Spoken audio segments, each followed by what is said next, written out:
The gentlelady from Alabama, Ms. Sewell, for 5 minutes.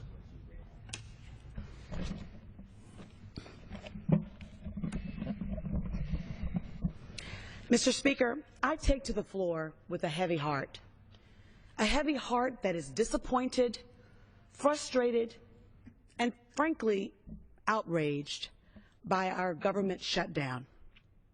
Once again, we have let partisan politics, we put it ahead of the needs of the American people. And as I stand before you this morning, millions of Americans are already suffering the consequences at the hands of a dysfunctional Congress.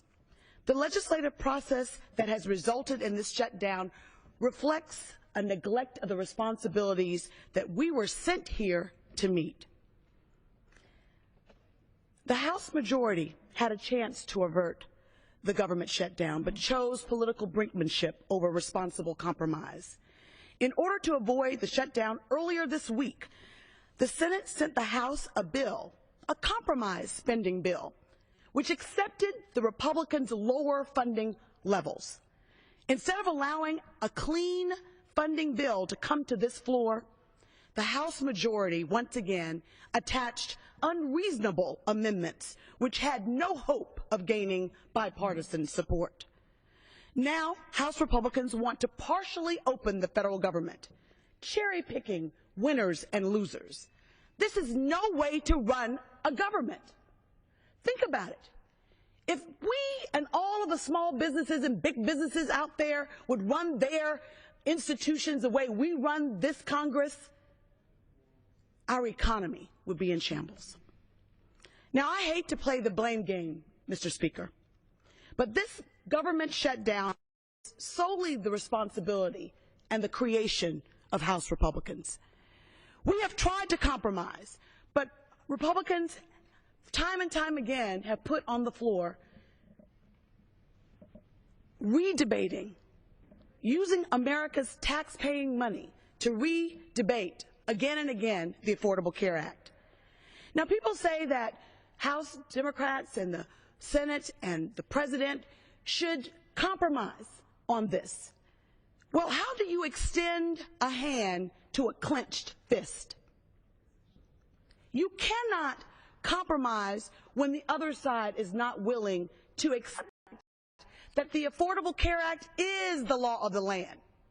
It has been debated. It has been voted on. It has been found to be constitutional. Let's just get on with the American people's business. Now, I think that if we all ran our households and our businesses the way this Congress is now functioning, well, simply put, it's unacceptable. We know better. We know that it's irresponsible and reckless to make the American people pay when we don't get their way, when we don't get our way. We were sent to Congress to represent something bigger than ourselves. We were sent to represent the American people, all of the people, all Americans, not just a privileged few. We represent every military family and every veteran, from the homeless veteran in Birmingham, Alabama, to those serving overseas right now.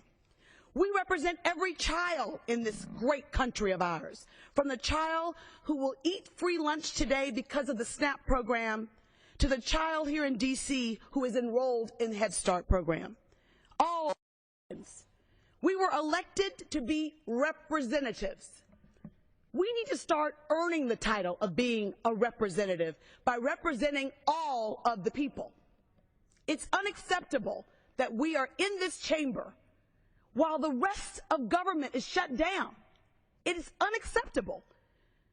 I urge, Mr. Speaker, that you bring to this House floor a clean funding bill, unencumbered by unreasonable amendments. Bring a clean funding bill to this floor, and I guarantee you that both Republicans and Democrats would pass that bill, and we would open back up the federal governments.